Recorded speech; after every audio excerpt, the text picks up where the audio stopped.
Agarra tu café, ponte cómodo, que hoy te voy a contar una historia. Es la historia de cómo una persona común, con un trabajo gris y sin cámaras, tomó una decisión que cambió el curso de la historia planetaria. Y lo hizo sin gritar, sin correr, sin discursos. Solo decidió esperar un poco. Y gracias a eso se evitó una de las catástrofes más grandes que pudo haber sucedido hace relativamente poco tiempo. Bienvenidos a Nada Urgente.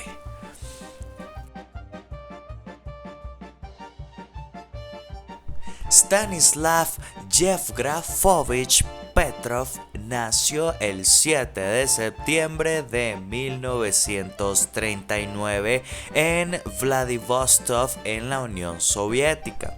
Creció como muchos otros niños de la época, bajo una bandera roja entre propagandas y promesas. Su padre era piloto durante la Segunda Guerra Mundial y su madre una enfermera. No era una familia poderosa ni destacada, solo soviéticos comunes, sobreviviendo en una época que pedía obediencia.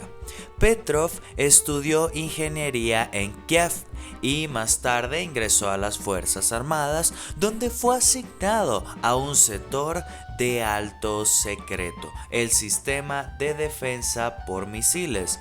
Eventualmente llegó al rango de teniente coronel. Su tarea: monitorear desde una base subterránea cerca de Moscú un sistema llamado OKO, un complejo conjunto de satélites diseñado para detectar lanzamientos nucleares desde Estados Unidos. Petrov no era un espía, ni un comandante, ni un político, era un operador de sistemas. El güey que se sienta, ve los botones y decide si oprime o no. Un técnico con responsabilidades enormes y un margen de error mínimo, pero como veremos, su humanidad pesó más que su rango. Una persona realmente admirable. Vamos a ponerte contexto. Era la Guerra Fría. Para entender por qué su historia importa tanto, hay que mirar el clima en el año 1983. La Guerra Fría no era una guerra con tanques en la calle, sino una guerra de miedo. Dos potencias con armas nucleares, Estados Unidos y la Unión Soviética. Se observaban de cerca, cada una convencida de que la otra estaba a punto de atacar. Era una tensión internacional demasiado impresionante. ¿Les suena de algo, verdad? En septiembre de este año, Estados Unidos había realizado ejercicios militares en Europa del Este.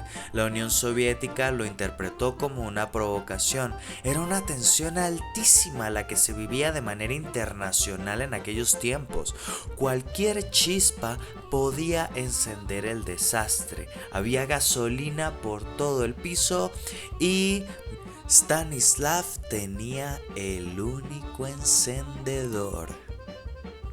En la noche del 26 de septiembre de 1983, Petrov estaba de guardia en el centro de control de Serpukhov 15. Una base secreta equipada con todo tipo de pantallas, botones y operadores entrenados. A las 00:15, 12 de la noche con 15 minutos, la alerta se encendió en rojo. El sistema indicaba que un misil balístico intercontinental había sido lanzado desde Estados Unidos. Luego aparecieron más, 2, 3 hasta 5 misiles fueron detectados. La pantalla mostraba la palabra lanzamiento en grande.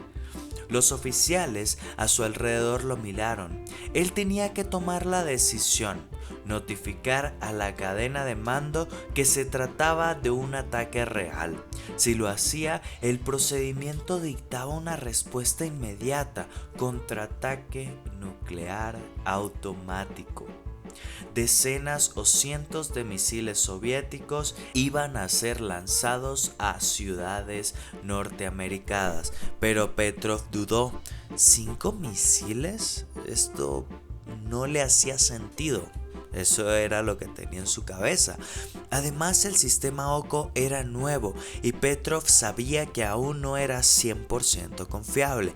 Nadie le aseguraba que no fuera un error. Su intuición le decía que algo estaba mal y decidió esperar. Durante esos minutos que se sintieron como siglos, Petrov se quedó callado mirando la pantalla, analizando sin tocar el teléfono, sin levantar la voz. Imagínate estar en esa situación, arriesgas a tu propia nación, a tu propia vida y aún así decides esperar. Pasaron los minutos, no hubo explosiones, no cayó ningún misil, el radar terrestre no detectó nada, solo los satélites. Era efectivamente una falsa alarma. Más tarde se supo que el sistema confundió el reflejo del sol sobre unas nubes altas en Dakota del Norte con el calor de un lanzamiento. Una falla técnica mínima, un error de interpretación, un mal diseño. Pero si Petrov hubiese seguido el protocolo, millones de personas podrían haber muerto.